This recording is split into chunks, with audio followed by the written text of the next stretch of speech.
नमस्ते। हमारे सभी कियोस्क ऑपरेटर साथियों के लिए एक बहुत ही ज़रूरी जानकारी है। पैन एप्लीकेशन प्रोसेस में कुछ बड़े बदलाव हुए हैं और हमें इनके बारे में जानना ही होगा। तो चलिए बिना देर किए सीधे मुद्दे पर आते हैं। तो देखिए, इनकम टैक्स डिपार्टमेंट ने एक ज़रूरी अपडेट जारी किया है और ये अपडेट पैन एप्लीकेशन को प्रोसेस करने के हमारे अब तक के तरीके को आप कह सकते हैं पूरी तरह से बदल देगा। इसलिए इसे ठीक से समझना बहुत बहुत ज़रूरी। चलिए सबसे पहले और सबसे ज़रूरी सवाल का जवाब जानते हैं। आखिर ये सारे बदलाव लागू कब से हो रहे हैं? तो ये तारीख दिमाग में बैठा लीजिए, 1 अप्रैल 2026। जी हाँ, 1 अप्रैल 2026। इस तारीख से हम आज जिन भी बदलावों की बात करने वाले हैं वो सब कंपल्सरी हो जाएंगे। मतलब इसके बाद कोई भी गुंजाइश नहीं रहेगी।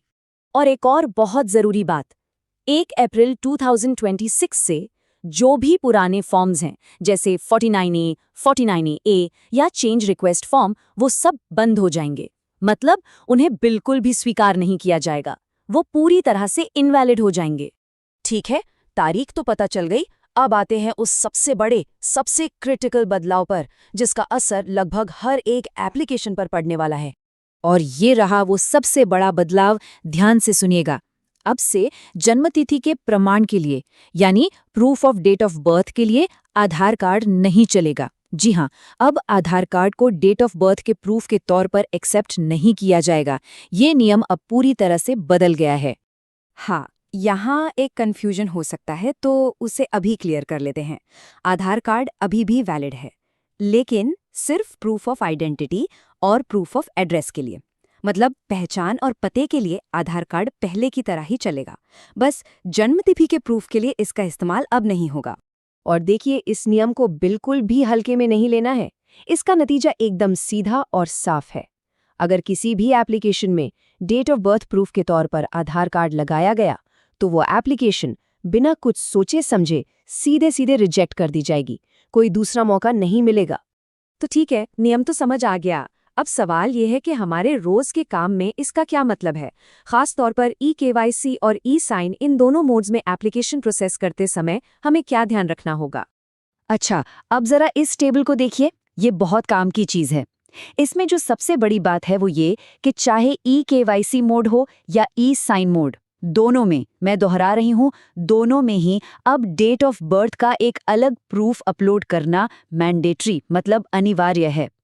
और हाँ, जैसा कि दिख रहा है, ई-साइन मोड में फोटो और सिग्नेचर तो पहले की तरह ही अपलोड करने हैं, जबकि ई-केवाईसी में इनकी जरूरत नहीं होती।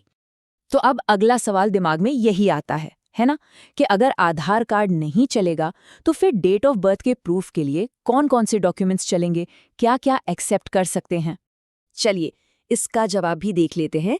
ये रही पूरी ऑफिशियल लिस्ट कि डेट ऑफ बर्थ के लिए क्या क्या लिया जा सकता है।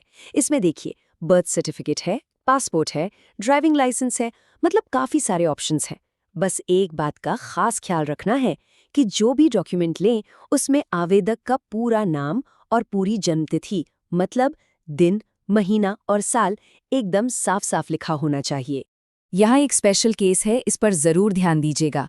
अगर कोई आवेदक 1 अक्टूबर 2023 को या उसके बाद पैदा हुआ है, मतलब बहुत छोटे बच्चों के केस में, तो उनके लिए सिर्फ और सिर्फ बर्थ सर्टिफिकेट ही चलेगा, और वो भी म्युनिसिपल अथॉरिटी या किसी ऑथोराइज्ड ऑफिस से जारी किया हुआ। इस केस में कोई दूसरा डॉक्यूमेंट बिल्कुल भी एक्सेप्ट नहीं होगा। तो चलिए अब तक जो भी हमने डिस्कस किया है उसे फटाफट एक बार रिवाइज कर लेते हैं। आखिर में ये कुछ ज़रूरी बातें हैं जो हमें हमेशा याद रखनी है। बस ये 3 पॉइंट्स याद रखने हैं। अपनी फाइनल चेकलिस्ट समझ लीजिए इसे। नंबर 1 अप्रैल 2026 से सिर्फ नए वाले फॉर्म्स ही यूज करने हैं, पुराने सब बंद। नंबर 2, कस्टमर को बहुत प्यार से, विनम्रता से समझाना है कि जन्मतिथि के प्रूफ में आधार कार्ड अब नहीं लगेगा। और नंबर 3, डेट ऑफ बर्थ के लिए हमेशा एक अलग वैलिड डॉक्यूमेंट लेना है और उसे अपलोड करना है। बस ये 3 बातें गांठ बांध लेनी है। तो अब सवाल बस इतना है कि क्या हम सब इस नई प्रोसेस के लिए पूरी तरह से तैयार हैं?